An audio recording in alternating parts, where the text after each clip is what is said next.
Magandang araw po mga kababayan. Welcome sa Pinilang Alamayan. Dito po tayo sa Rapids. Gumawa po tayong kabuti. Nakita na po ako. Transference.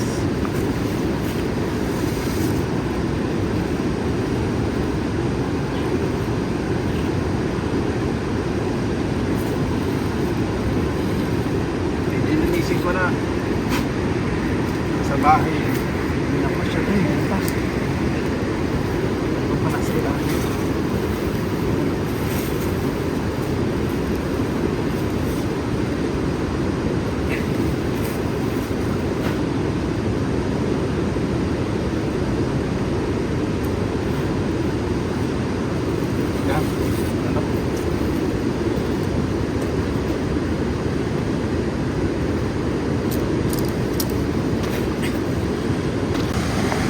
Grabe po, mas lumalim po ngayon. Mas lumakas ang agos. Ayan o. Ganda po no. Ayan pa mga kabayan. May mga makuha din po dito mga videos. May mga nagbablog din. So, parang bihila bantayan to. Makapunta muna nga sa Kubeta. Ayan po. Same as last time. Papasyal ko po kayo. Di ba laging ano po yung mababa ngayon po, grabe. Nakakatakot pag nahulog ka dyan. Kaya ito pong daan talagang inayos po nila for safety. Ang lalim po nitong, ang lalim tuloy. Ang taas nitong gabay ng daanan hanggang kilikili.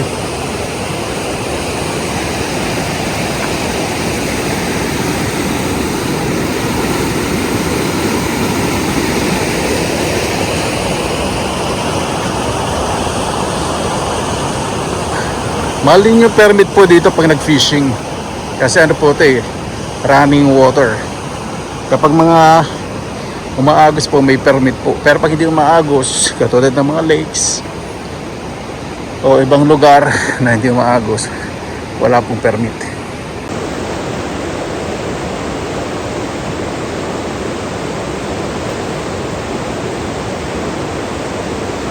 Yung dati ito wala tubig, ngayon grabe, punong-puno dahil nagulan po almost 3 weeks. Ganda po ng daanan ano, talagang para sa lahat po.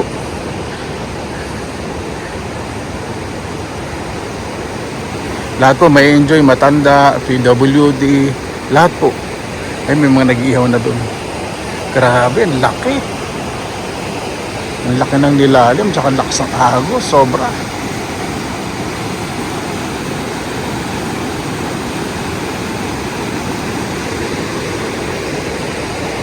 Ito, hanging bridge po ito, saka merong mga love kiss. Yung naniniwala po sa mga forever na pag naka-engrave yung mga pangalan nila sa mga padlocks, naniniwala silang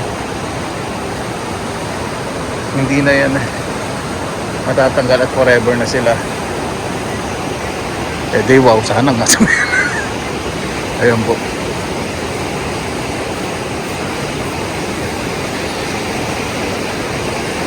Dito po libreng puntahan sa mga bago pong mga subscribers.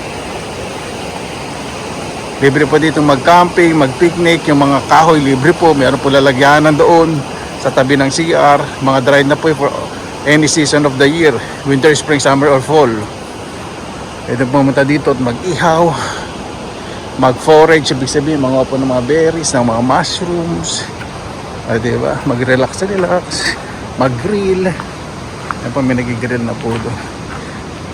Picnic, mag-unwind. Karamihan po na pupunta dito, nagka-unwind, nagre-relax.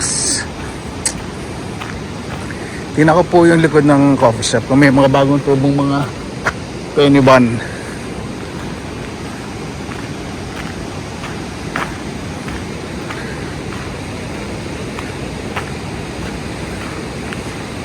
Ganda po ano.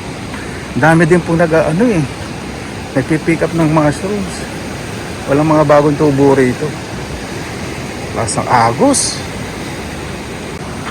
Bago tayo pumunta sa likod ng coffee shop, tingnan muna natin dito sa mga pine trees. Kasi pag month of September, mostly dito po nagtutubuan yung ibang mga kabuti. Alam ko na po yung mga spots. Wala.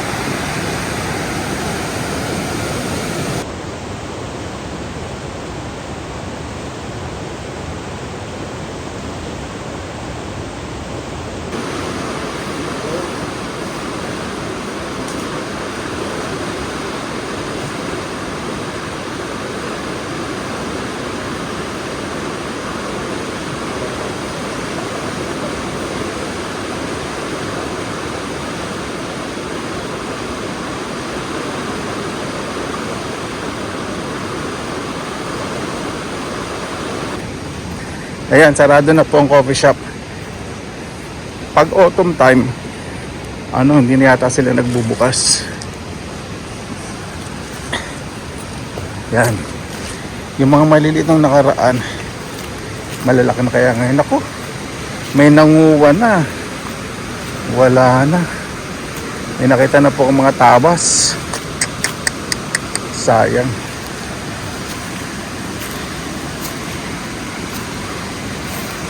Yung mga tubo kaya hindi ko po alam kung ano mga kabuti yun. Ang daming tabas. Ay, may mga bagong tubo. Ayun. Ayun. Yan po mga kabayan. May mga bagong tubo. Tingnan ko mabuti. May penny ban. Kaya lang maamoy yung mga ibang nabulok na kabuti.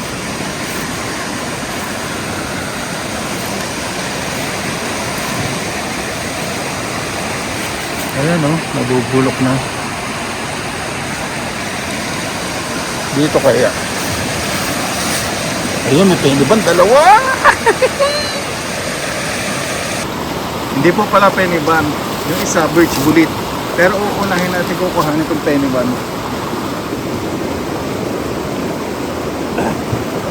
Nakatago sa ilalim ng ugat.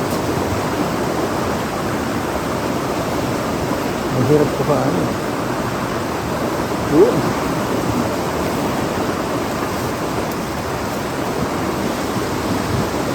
Naku. Ano ba yan? Puro na hindi. Pwede pa Pwede pa to. Naku. Puro uod na. Sayang. Isa kaya yung birch bullet. Ayan.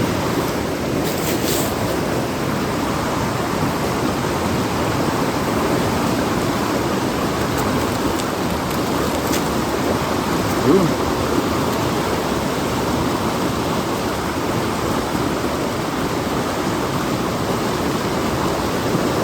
Pero yung cape, eto, hindi na siya pwede. Kukunin ko lang itong trunk. Naku, puro udib pa lang. Ano ba yan? Dahan-dahan pa ako. Ayan, birch bullet. Naku, wala na tayo ng mga uod. Sayang.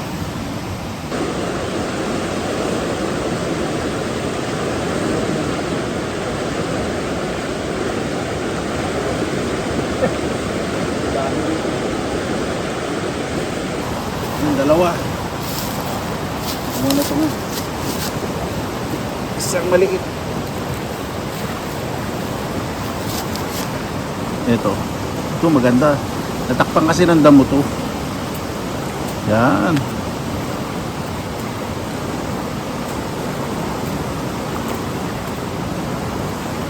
Yan.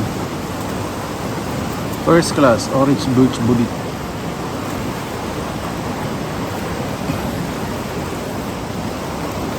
Ito isang uri ng birch bullet. Nako. Ayun. Ayoko ng tignan. Dami uod. Yan. Firm naman siya, tingnan natin. Ay, umibabaw na yung top layer ng cape.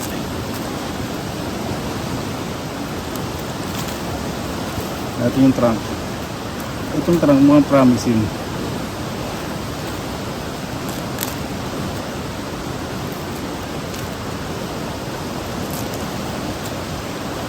Sarap po pakinggan ng alon, ano?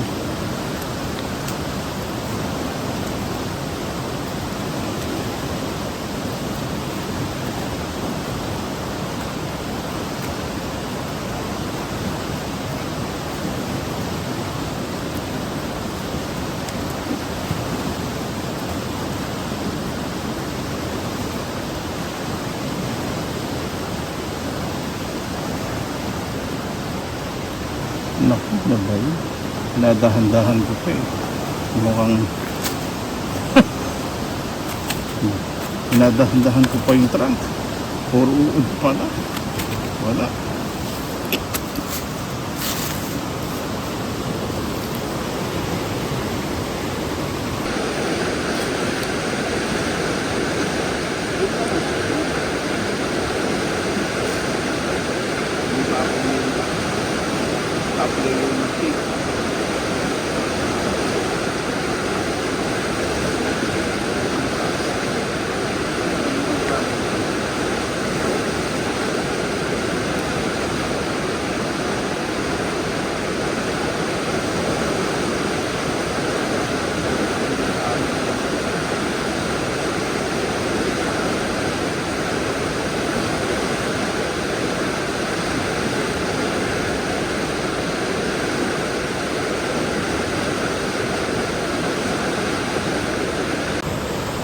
Ayun, may nakita po ko na doon. Penny van.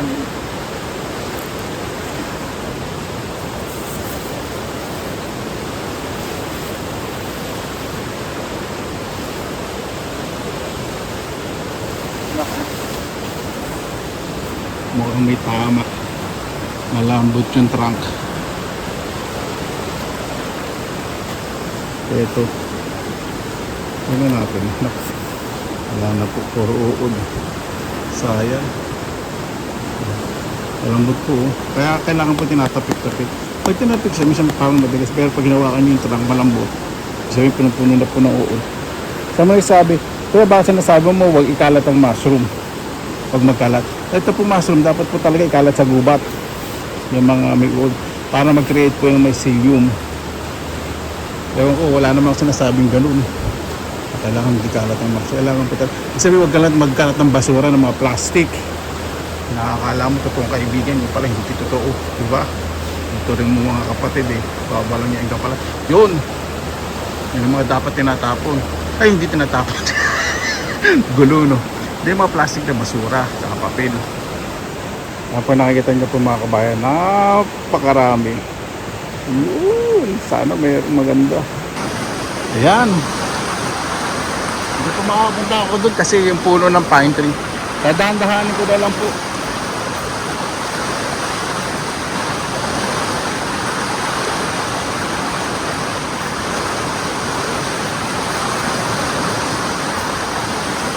Ito.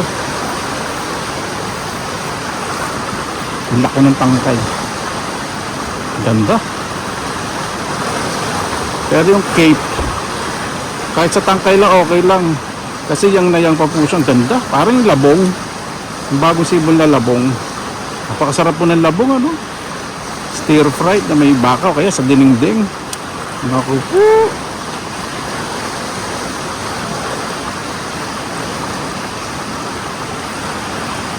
Ito. Yung trunk po nito, nako. Luluto ko po mamaya sa noodles. Saka yung nakuha po natin kahapon na penny ban. Sabi ko sa inyo, luluto ko sa noodles. Spicy noodles. Ito. Kunin ko na lang itong ano. Parang pwede pa itong cake. Yan. Yan pa po. Dali lang ha. Dami.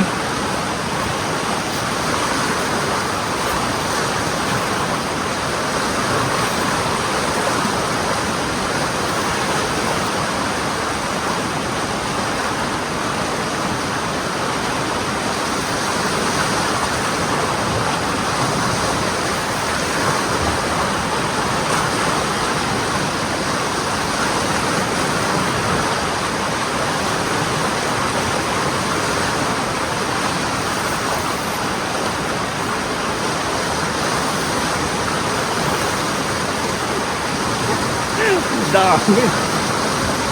Ang hirap na bunutin. Ito isa naputol, oh. Sayang. Yun, ganda.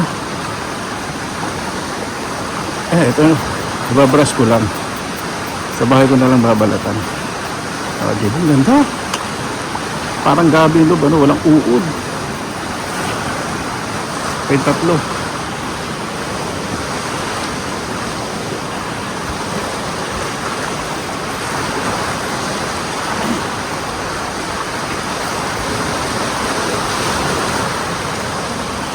Ayan, ito. Ganda na pagkakabunot natin.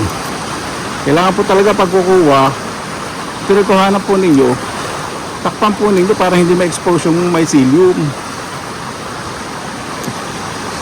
Kasi yung mycelium po nasa ilalim ng ground yan. Kailangan po talaga yan may moisture na poprotektahan. Kapag naarawan na dry, wala na kayong kukuha niya sa susunod. Hindi yung puro kuha lang kayo. Dapat may babalikan kayo. Parang nag-iipon kayo sa alkansya. Pag kukuha ninyo, kailangan nyo lang. Okay, sa bangko, di ba? Ganun. May babalikan kayo. Huwag kayo masyado ma-excited sa isang bagay. Tapos sa sunod, nakatunga nga kayo, ubos-ubos biyaya, mamaya nakanga nga. Di ba? Ganda. Ganda po ng araw po natin ngayon. Maliit, maganda to. Ito, first class. Isang uli po ito ng bulit. Birch bulit. Pero hindi siya orange. Medyo light brown siya. Sarap din po ito. Yan, ganda, oh. Parang tayong nagputol ng labong. Sayang, naputol. Taba pa naman ilalim. Kaya lang, hirap po yung mukha dun, eh.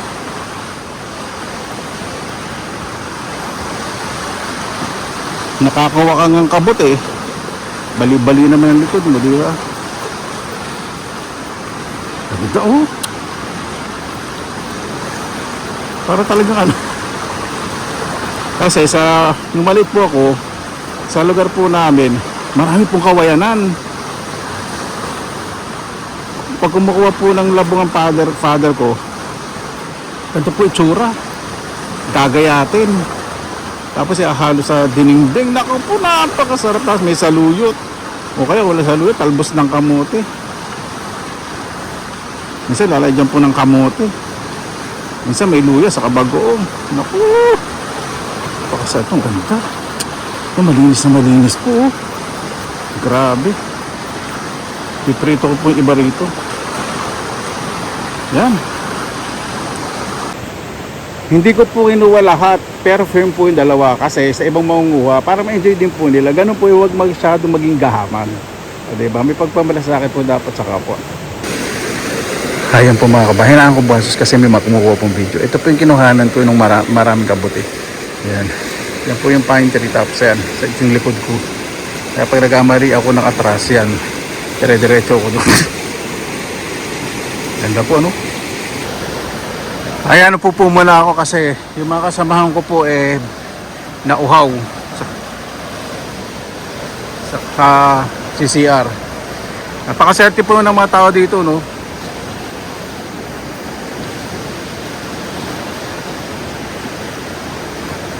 Marami po ngayon nag-iihaw dito. Napakaganda po nitong lugar, no? Ay, nako.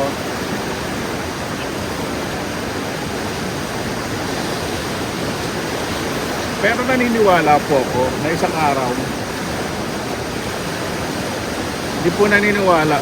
Gusto ko po talagang gawin na papuntahin po dito yung dalawang kapatid ko po sa Pilipinas at yung ibang mga pamangkin ko po na hindi masyadong busy, yung mag-enjoy po kami. Nangyayari po yun, naniwala po sa kapangyarihan po ng Panginoon at sa pagtatyaga po. Ay, nako. Kasi pag mahal niyo po yung mga tao, lalo na po yung pamilya po ninyo, wala pong imposible, di ba? Talaga yung sakripisyo po talaga na ibibigay po natin dahil po sa pagmamahal nila. Kaya sa panahon po ngayon, importante po, mas mahalin po ang pamilya at lalo na po mga magulang. Lalo po mga magulang, hanggang sa huli sila po talaga yung totoong kakampi po ninyo at hindi po kayong matitiis hanggang sa huli.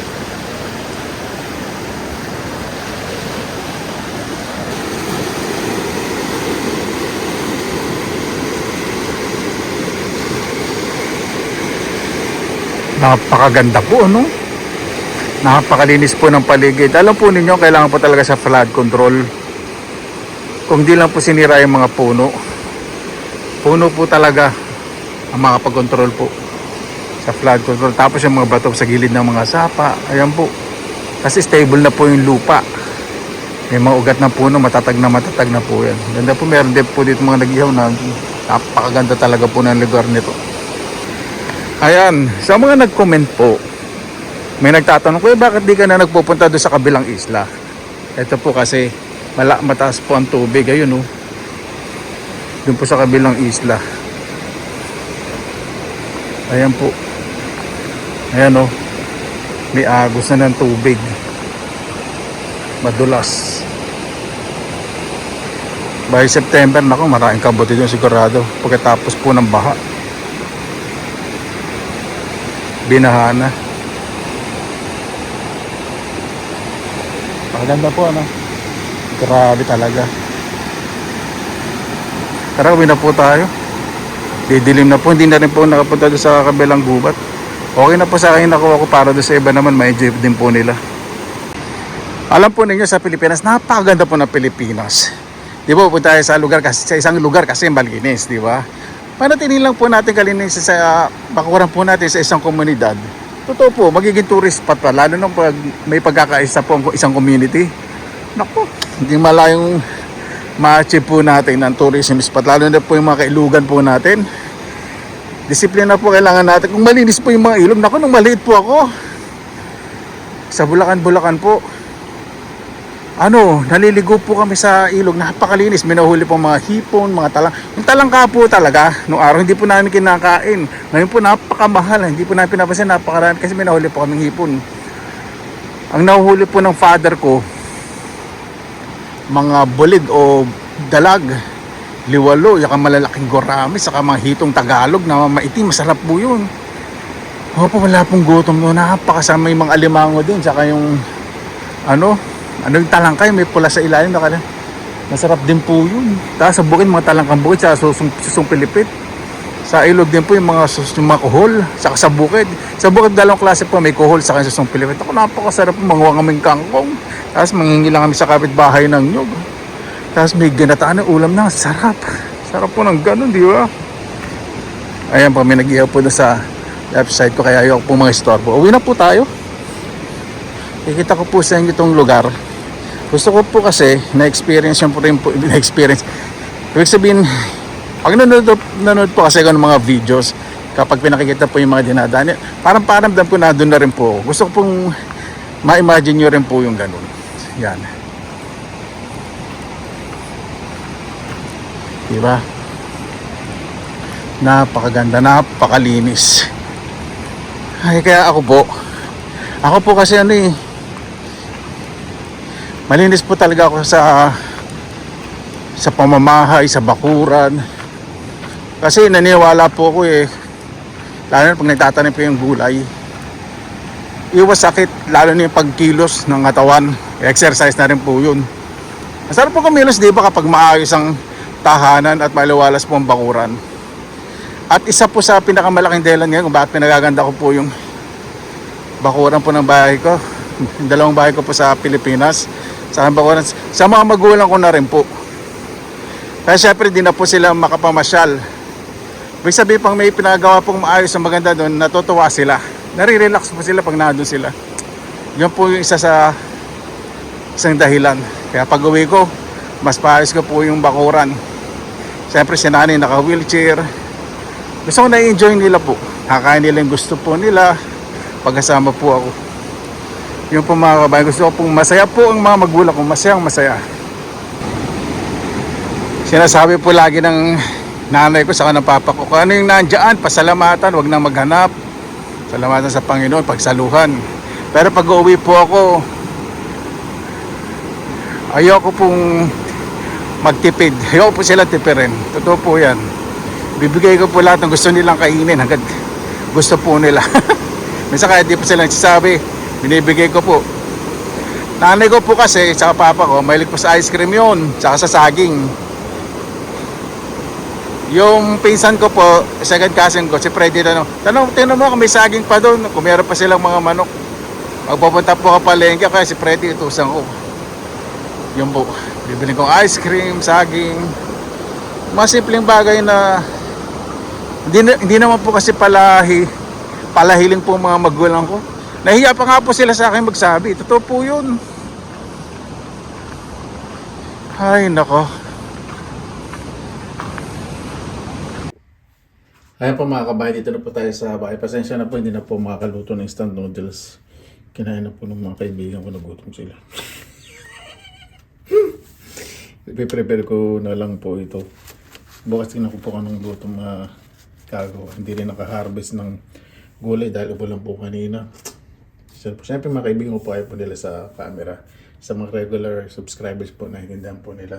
Sa mga bago po, yung culture po kasi dito sa Finland hindi po sila masyadong fan ng social media. O, di ba? Ayan. Exam po muna natin at linisin natin ng maayos.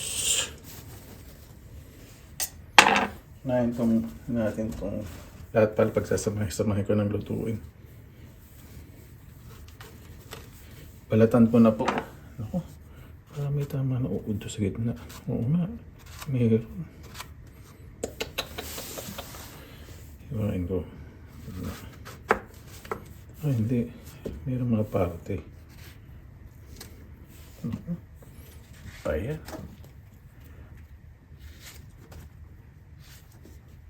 Yan, nakakapanghinayang po talaga.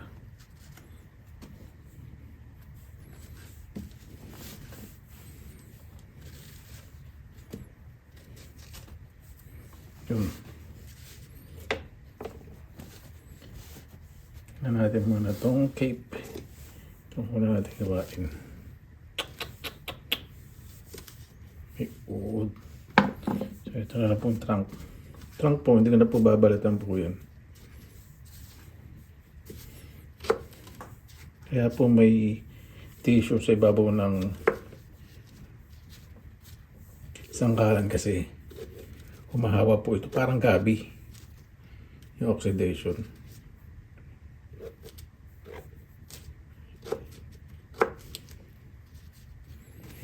Bango itong mga kabuti na to.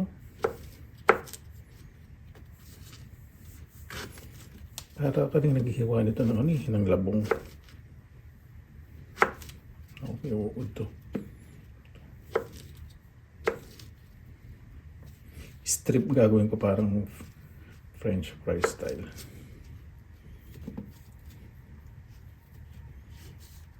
Pero maganda itong nakuha natin kahit ibang parte may uod.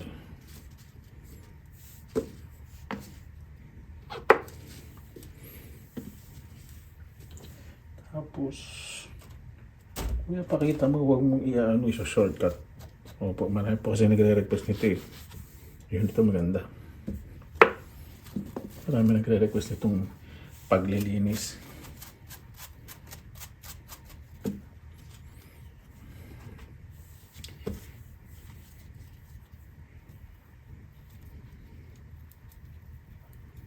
Gilid po ito.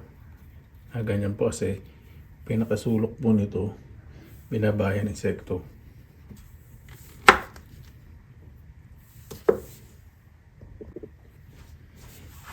Ayan.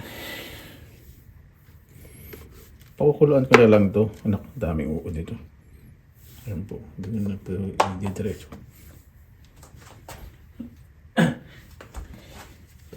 Tingnan natin sa akin na may ibang parte. Meron. Ito kaya. Ang dami. Ito, ganyan po talaga itong kabuti na ito. Madaling uurin. Itong trunk wala. Meron pala.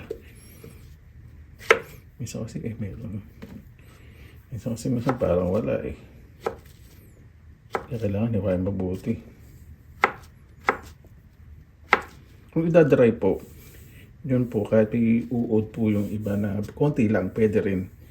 Kasi pag nilagay po sa dehydrator, itong daming uod. Pag nilagay po sa dehydrator, mamamatay po yung mga uod.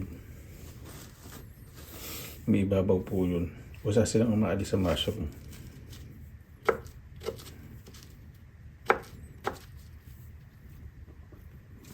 Sarap po talaga nito sa labong. Ang kabote, dinding. Sarap.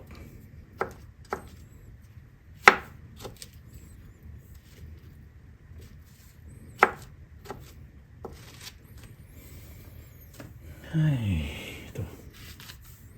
Yun, wala. Ito po.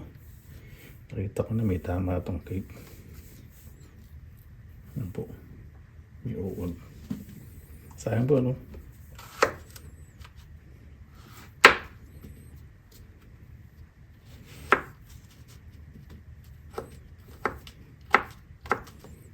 Ito po.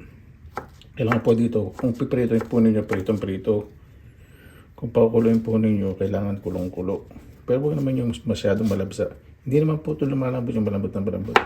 Pag pinakulang po ito, medyo nagiging makunat-kunat, masarap. Parang manok. Ganun. Ito may uod.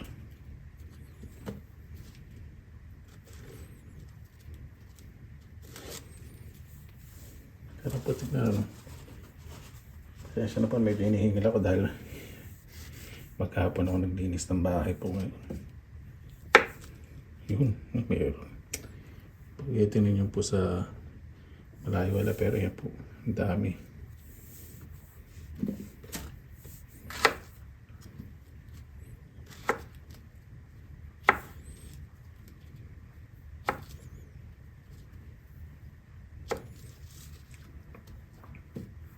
Paborito po sa to sa dinding. Sa gusto po ito prito kasi pag pinrito naman po ito, lasang kamote.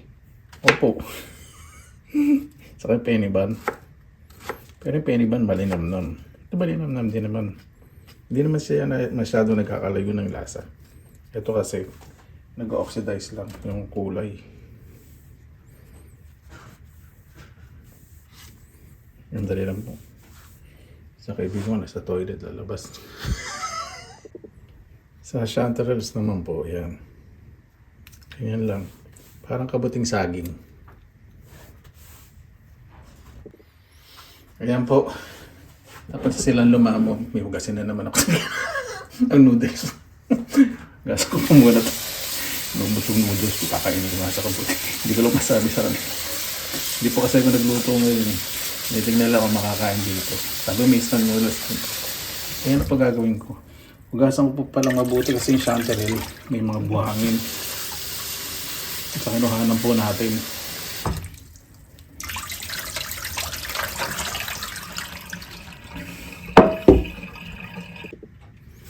Ayan. Medium high heat po. Lagyan ko lang konting asin para mas mabilis po mag-release ng liquid. Magre-release din po kasi ngayon ng konting slime. Naglagkit. Tapos, ang gagawin ko dyan, hindi ko muna hugasan. Bukas, kung sakasakali, bago ko ihalo sa ibang rekado, hugasan ko, gigisa ko o lalagay sa freezer. Hindi ko pa palang gagawin ko. Kung beses lalagay ko po muna sa rep pagkaluto. Ayan po mga kabayan, pag-release na po ng slime. Palalamigin ko lang po yan. At lalagay po sa container. Ayan po, malamig na po. Tatakpan ko po, lalagay po muna sa rep. Mainam po yung may konting liquid. Para pag niluto ko, hugasan ko pa po yan. Kasi gusto po matanggal po yung dulas po niyan. Ito po kasing birch bullet, kailangan po talaga pinakukulan o kaya lutong-luto po bago po lantakan. Yung chanterelle, okay lang, hinalo ko lang po yung chanterelle. Chanterelle, gisa lang po yun, okay lang. Diba? Po, maraming salamat na po sa inyong oras na ilan sa Pinilakalakbay. Pangalagaan po natin ang ating kalikasan dahil doon po lahat nanggagaling ang ating pangangailangan. Basta lagi po tayong positive vibes, good vibes. God bless, ingat po lagi, magandang araw. Laban na!